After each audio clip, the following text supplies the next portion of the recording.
Wait, you've not clicked on the wrong video. I am part of this podcast. Hello, and welcome to the very 4th episode of the BriightCast. And in this episode, we chat why you have to change your marketing content. There's reasons. It's about the platforms you're on and how they've evolved, how the content needs to evolve with it to get those results. Let's get into it.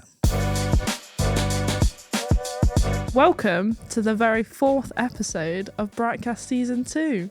It's going to be a good one. I'm excited. We're joined with Charlie, Hello. one of Bright's editors, because Drew's on paternity leave. He's had his little baby. So I'm now head of department. Yes. And self-appointed. I'm taking over, guys. Drew, I'm we're not sorry. replacing you here. Don't worry about it, buddy. Just for a bit. And Charlie joined us in January, so we'll get a unique insight onto how the first few months have gone. Yeah. So, Jess, what have you been on this week? A lot of ads. So we've been adjusting clients' ads across Google and LinkedIn. So introducing some new campaigns, putting some new ones live. We've just signed a new client on. So adjusting those, sorting the conversion tracking out for those. But yeah, quite a data-led week. Full of ads. Something you have to get your mind in the right headspace for. To sort of focus and get deep into those data. Oh, yeah. It's quite fun when you're into it, but it takes a bit of gearing up, I think, to know that I'm diving into a day of data ads. You explain it to other people that aren't in marketing, and it's like, fun. Yeah. Charlie's like, sounds great. Yeah, I've been doing a lot of strategy work, really, in between shoots, because I'm filling in on the film side still, while Drew's off and everyone gets up to speed. But a lot of strategy work. Yeah. We've had one of our larger clients renew, but they need slightly different requirements for their marketing now. So we're just factoring in that and working out how best to serve that. Yeah. And then it's done really well. So we're just trying to push it on. And look at what we've done well, just look at what we've not done. You know, is it worth going into other areas and things like that? Yeah, So, there's a client in particular that I'm thinking of in terms of ads, and it's just around shifting to the thing that's working right for the client. yeah. We're big on testing, so testing different areas, but given enough time for those experiments to run on, and then look back at the data and see how it's performed, how we can improve it, and how to better serve the client's budget. Yeah. And I mentioned still filling in on some of the shoot stuff, and Charlie, you've been editing some of that stuff. Oh, yeah, I have. It's been good. We've a range of different stuff. Been working on some in-house things, some client stuff that you guys have obviously been out shooting. Just, getting up to speed with how we like to do things here and polishing everything up and hoping clients are loving it. I imagine some of the biggest problems you've had is just everything I filmed is just so good and you want to use it all. Exactly. I mean, do they want an hour cut? Yeah. I think yes. Now, when you mentioned head of department, you're chief turd polisher now, aren't you? Yeah. When Rob's holding up his little colour correction card, I'm like, that's staying in. Yeah. Been getting creative with some internal stuff though. Yes. Been creating some new stuff for the website, for some internal marketing stuff, and it's looking great. Yeah, definitely exciting times. And that's why you came on, and we knew you could do the nuts and bolts stuff that we filmed for some of the let's call them drier client projects. But then we knew you could drip loads of creativity throughout. Get really wet. Yeah. And that's it's a great way to move us on. Thanks for that. So today we're looking at how content has changed in marketing, and mainly across different social platforms. So how content has adjusted rapidly. I'd say it's actually how people need to adjust their content. It's more like the requirements for the content have adjusted throughout all platforms, but as a whole. And then this, lots of individual cases as well, isn't there? Yeah. So how would you say content has changed in the broad sense over the past few years? There's been a bit of a bit of a paradox, really, where things have needed to be snappier and sharper. Yeah. But then platforms have noticed people want longer form content. So TikTok started out really short form. They've branched out. Is it 3 minutes now? 10 minutes. You can put 10 minutes on, yeah. And they're doing something new, which is they're trialing, well, they're rolling it out basically. It's going to happen. They're going to remove their watermark so you can actually repurpose it further as well, which is a unique thing. But so those things have come across because Charlie, you're definitely like a new wave of editor where you can make things look super engaging, super fast. Yeah. How have you seen, first of all, that development, and then how's it changing? I'd probably describe like the traditional form of editing as sort of trying to hide in like plain sight. So the viewer is seeing every decision you're making, obviously, because they're watching every cut, but not in an obvious way. They don't notice it's happening. You're kind of disguising it, like hiding.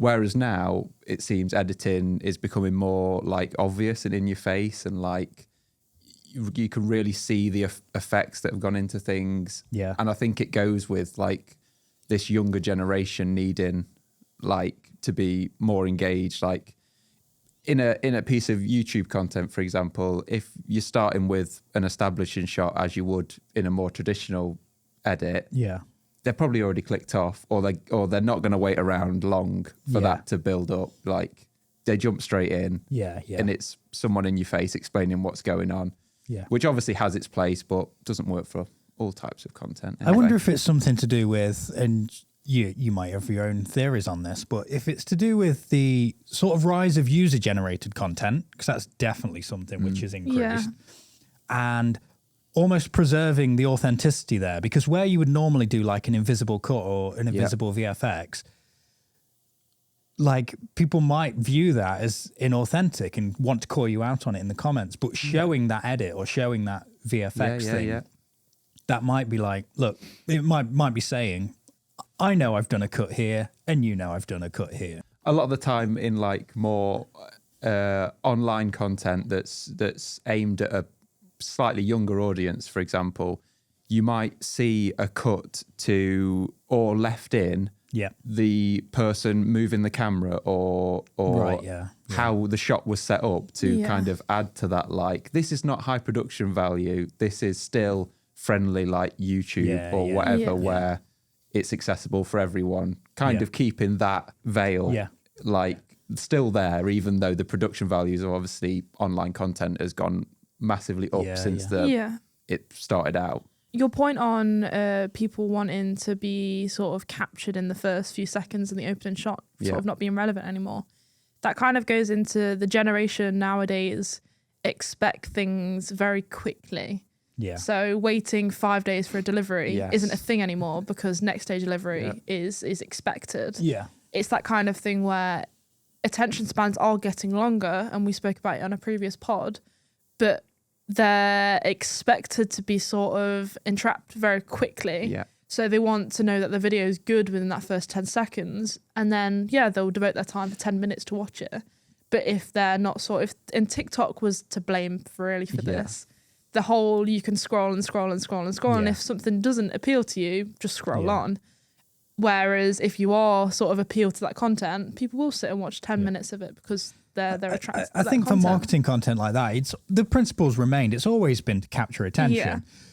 But now you have to do it really on an amped up, more visual way because of the constant scroll or the autoplay on silent. It could also even be where you said sort of the first 15 seconds can almost be like a trailer of the content that's going to come up. Yeah. I've seen that more often where like even on like a vlog, they show like a really funny moment or a moment that they think is going to appeal to their audience.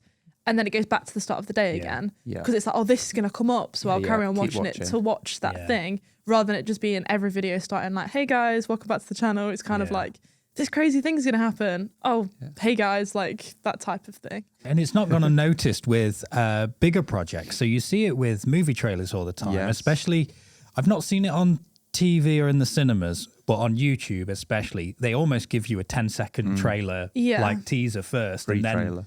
And then it rolls out. I've noticed online content has kind of gone through a bit of its own like wave, if you could say, where the early days of online content, YouTube, etc., things like that, they were all short videos, 5 minutes, whatever. Like that was the main thing. And to give up 5 minutes of your life to something online wasn't a difficult thing to do. Like you could just be, in between something and just watch that.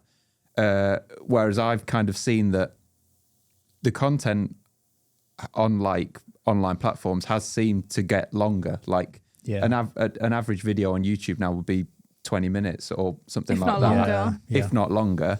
And then that's where I feel that the editing comes in, where they feel like because you're committing more time to this video or whatever, they need to keep the pace high and the editing flashy to keep your attention from switching to something else. And then obviously more recently with the like rise of TikTok and shorts and all that kind of thing, it's shortening again, but there is a craving for longer content definitely out there. Yeah, definitely. I think as well, one of the things that's changed, and it's something businesses need to tap into more, is the building of a community. Yeah. So a lot of the longer form content on the likes of YouTube, it's people you're subscribed to and you're following. And, you look forward to spending that half an hour with them that week. You'd watch them do anything, wouldn't you, really? Yeah. It's getting to know the people behind that brand. Yeah. So it might be a 15-second video, but it might be asking someone what their favourite film is. Yeah. And it could be going around the office and asking everyone what their favourite film is. And it's a short, quick content that someone obviously wouldn't watch half an hour worth of that content. In addition to what but it's in addition to what you're already putting out. Yeah. But something that needs to be kind of pointed out as well is it obviously depends on your audience. Yeah. So the quick cut, flashy content that you're sort of talking about, Charlie, wouldn't appeal to some of our clients necessarily. Wouldn't appeal to some brands that are listening to this because their target audience isn't that industry or isn't that type of generation. Yeah. So it definitely does need to appeal to sort of, just because content's changing doesn't mean you necessarily need to change with it at the rate it's changing, if that makes sense. There's definitely needs to be a happy medium. Yeah. You do need to change the content as content in the world is changing. But you need to look at why it's changing, how that appeals to your audience, and where that can factor into your strategy. I would say they can bring in some of the principles and experiment with it. Like, we're big on experimentation here, but why couldn't a LinkedIn company that is in quite a dry industry, why couldn't they, in their 3-minute informative vlog update, why couldn't they have a 10-second teaser thing before? Yeah, that definitely still works. That still works. Yeah, it's not the same kind of thing as the people potentially watching that aren't programmed the same as Gen Z or whatever, where they literally won't watch it probably without that. Yeah. Oh, just wait around. Like people often put in these like TikToks or whatever. Watch till the end. Oh, you'll never guess what happens at the end. It's the classic caption at the top. Yeah, exactly. But most of them also loop. So you never know when the end is. You're stuck in a constant cycle. That is something for people to be aware of as well. Is that loopiness? Because if you make it loop, on LinkedIn, I think is it under 15 seconds it loops. Under 15 it naturally loops anyway. But then all of the platforms, it's a good algorithm hack, I would say, for YouTube Shorts, because people will watch twice, 3 times. And then sort of realise. It's taken advantage of the quirks of a platform, isn't it? Yes. Where you learn the way it works. So obviously YouTube Shorts and LinkedIn and things like that on certain length videos will loop. So, how can we take advantage of that quirk? Why don't we have the end move into the start of the video again? And then people kind of, you do find yourself when I watch a video that does that, I do find myself watching kind of half of the video again, even though I've already seen it, because it never ended. Yeah. The thing is, because it's short form content, and we're talking about how content's changed, is there's a rise of getting short form content out there, and because it's short, you sort of start immediately. Yeah. And so you might need to rewatch the first, half of that 20-second video again anyway. Yeah. To then, put it all into context. So having a nice loop is a good thing, and it gives you something creative to play with as well. You can push it quite far, which is I think it does. As Jess was saying, it massively depends on what your target demographic is to the way you're going to do this kind of, the way you're going to advance as the world's changing very quickly. For example, like you see it with online, television advertisements and stuff like that.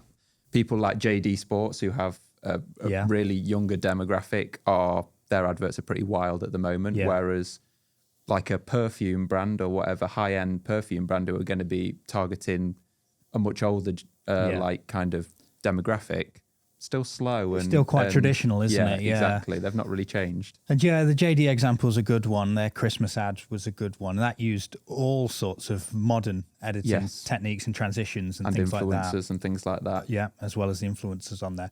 It'd be interesting to get, obviously we're all young and hip and stuff. It'd be interesting to get an older person's point of view on that. But it probably, it's not for them, so it just goes by them. And so that's how you're tailoring your content to your persona and your audience. There's definitely a need for different content on different platforms as well. And we're all for repurposing content. We're all for making the most out of your content for every single platform.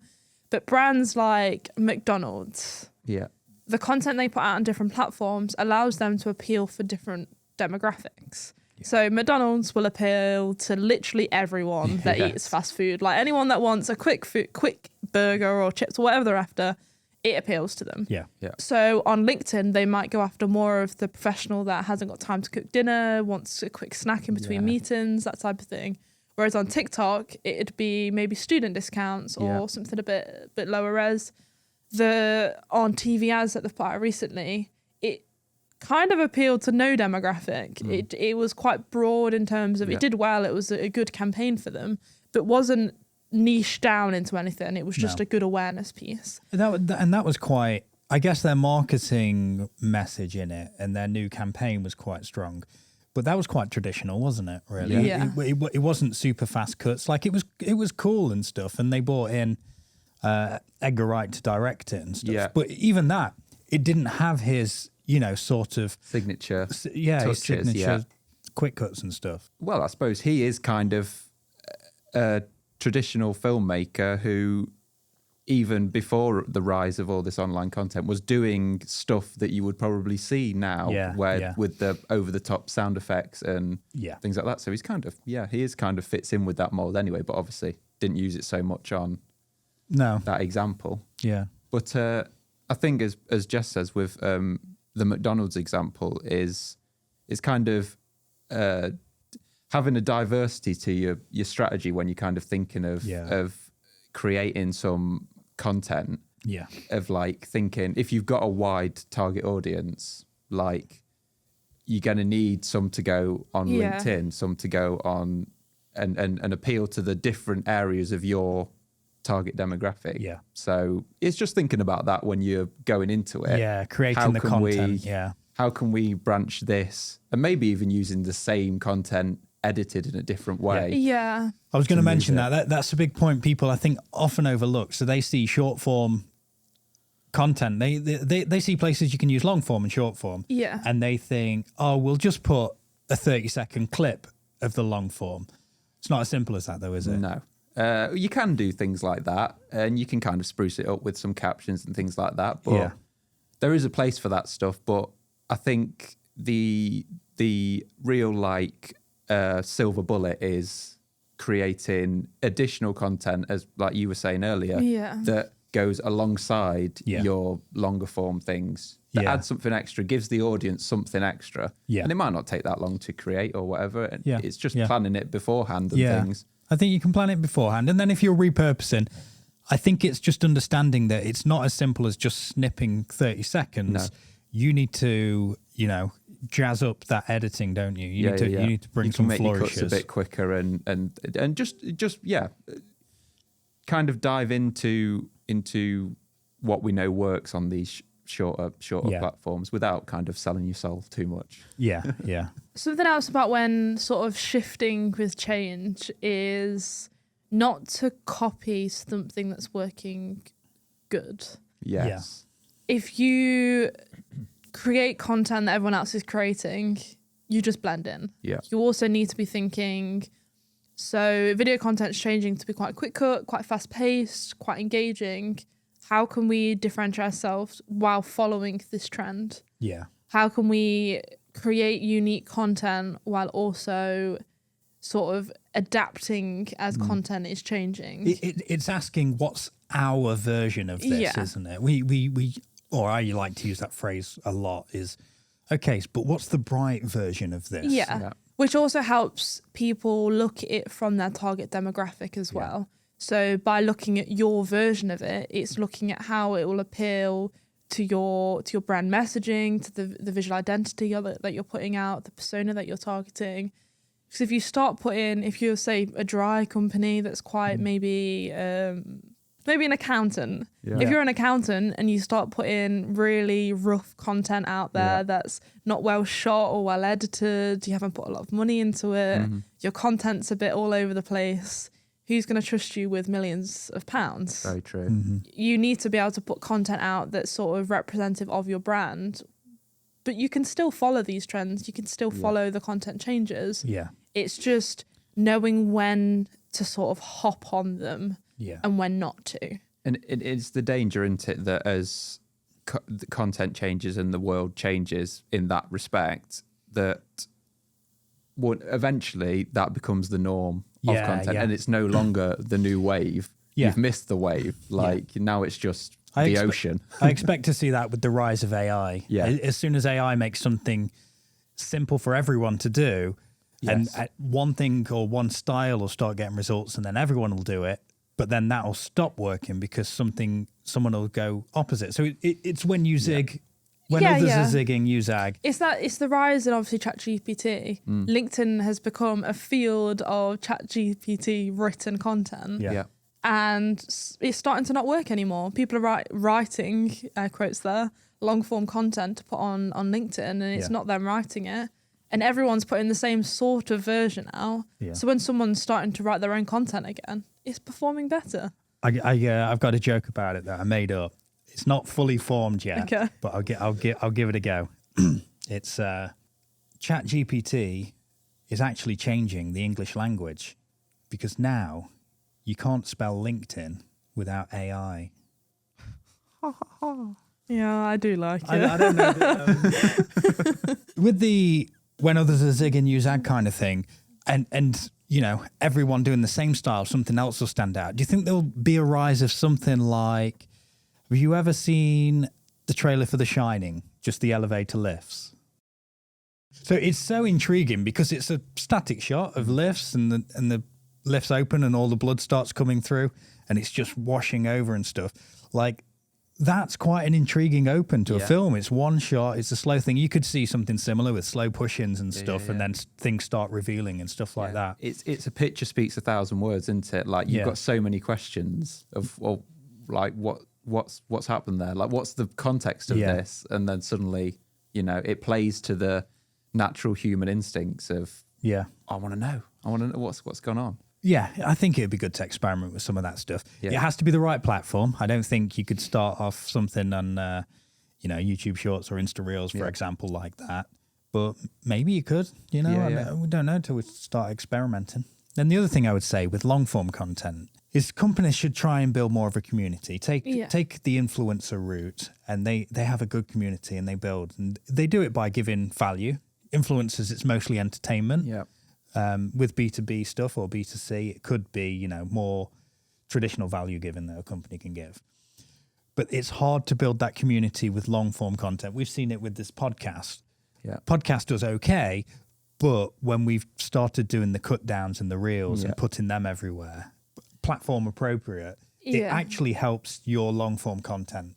But I think it also takes time to create that kind of relationship with your audience. Like, you can't create 2 pieces of content or whatever in a short period of time and expect the audience to be engaged and, like we said, watch you do whatever, like anything.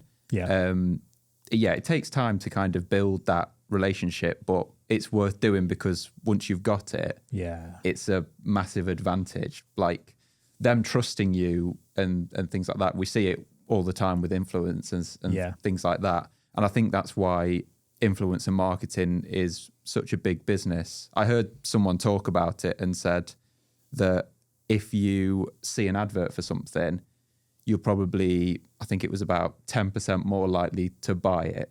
But if a friend recommends you that same product, you're 80% more likely to at least look at the product and potentially buy it. And influencers feel like your friends because you've spent so much time with them and things like that. And it's why it's so effective as a when it comes across as authentic anyway. Yeah, definitely. Yeah. But building the community on the right platform and with the right people is important. So making sure that the content you're putting out to build the community is relevant to your business. Yeah. So looking at the accountant, if you were building a community on YouTube and you were talking about walking people through like tax returns or other various money related things for businesses, because that's obviously what accountants do.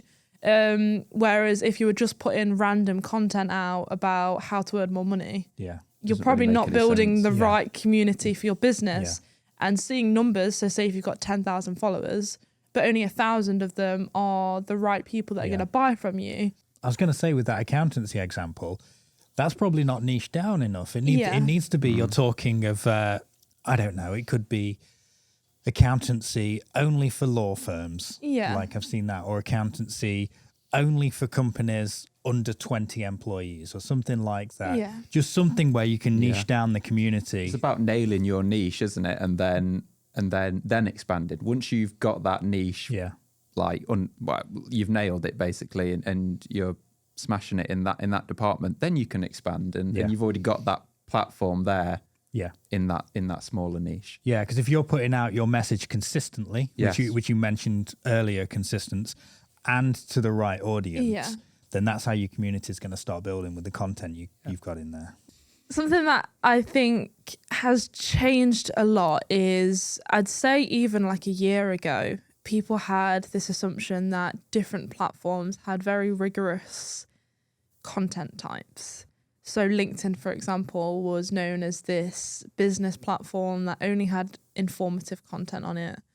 And there's been a real shift in everything, I think. Yeah. So with the changing in content, there's also been a change in platforms. So we've seen a rise in all types of content on LinkedIn and performing well. Yeah. Not necessarily saying you should put all types of content on LinkedIn. I think there still needs to be that business edge. We've seen it recently with Twitter removing their character count. Yeah. Well, not removing it, but having a crazy long number. By removing that, they've sort of shifted their platform into long form content. So you were on about earlier, Charlie, where it's like someone basically writing an essay rather than having threads. Yeah. They've removed the essence of and turned it more into Facebook and LinkedIn.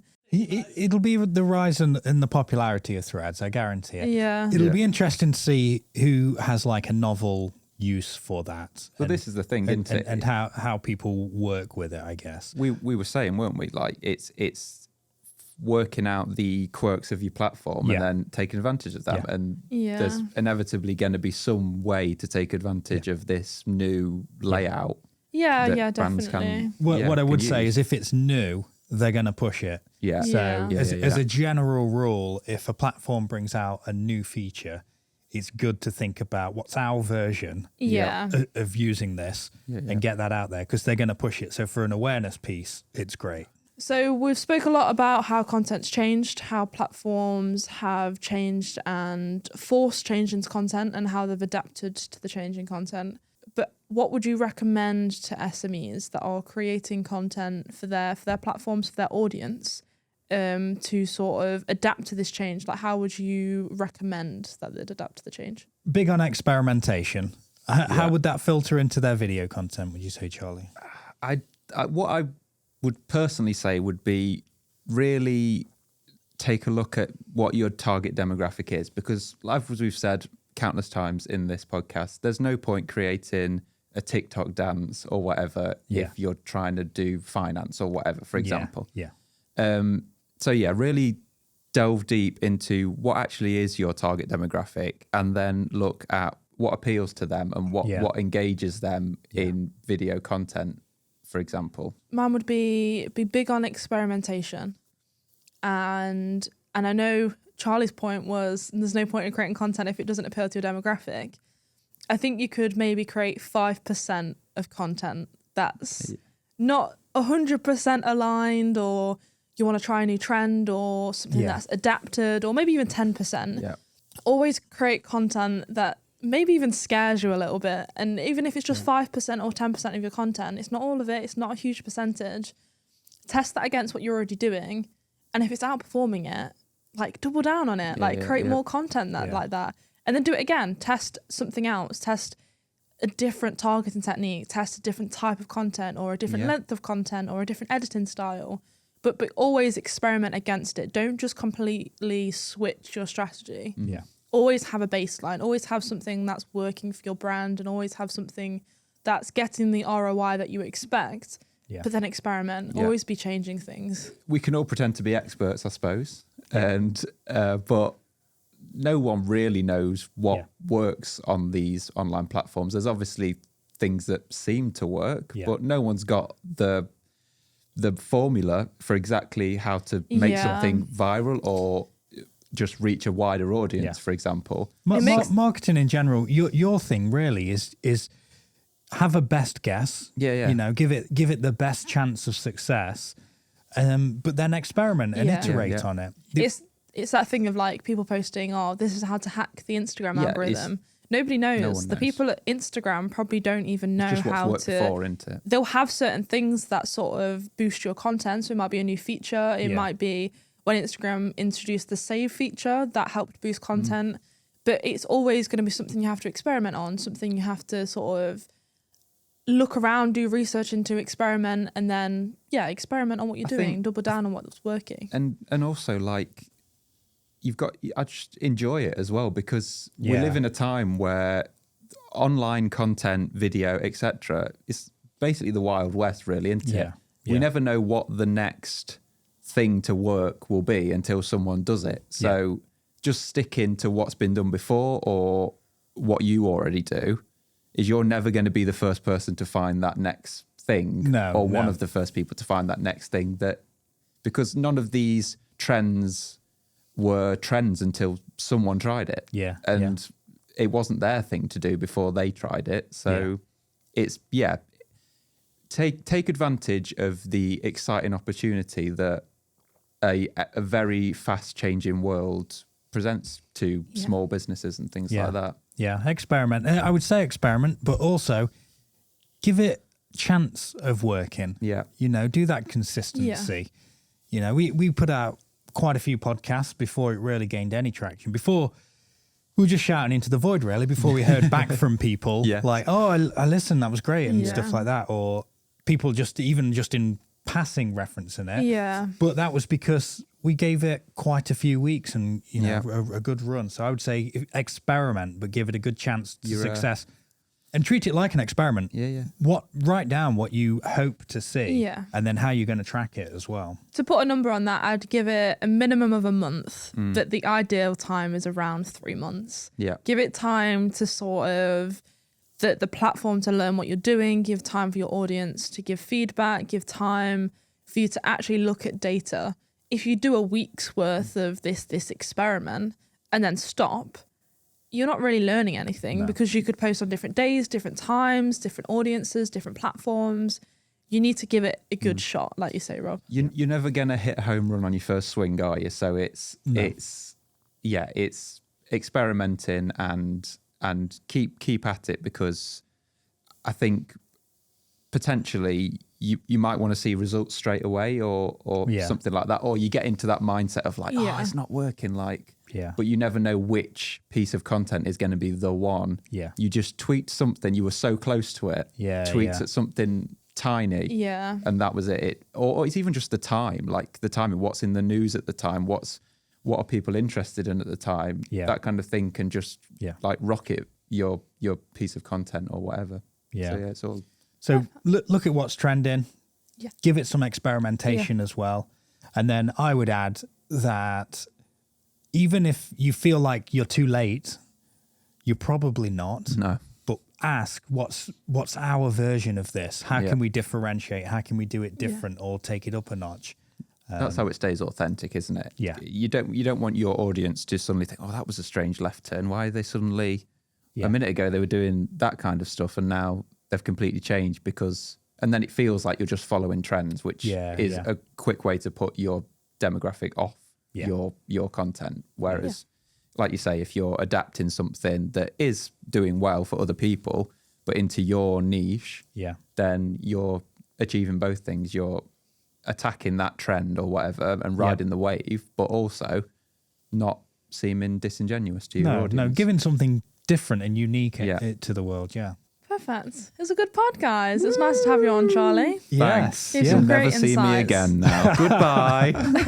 No, you gave some great insights. It was great to be here, guys. Thanks for having me. One of us really enjoyed you being here. And it was only me.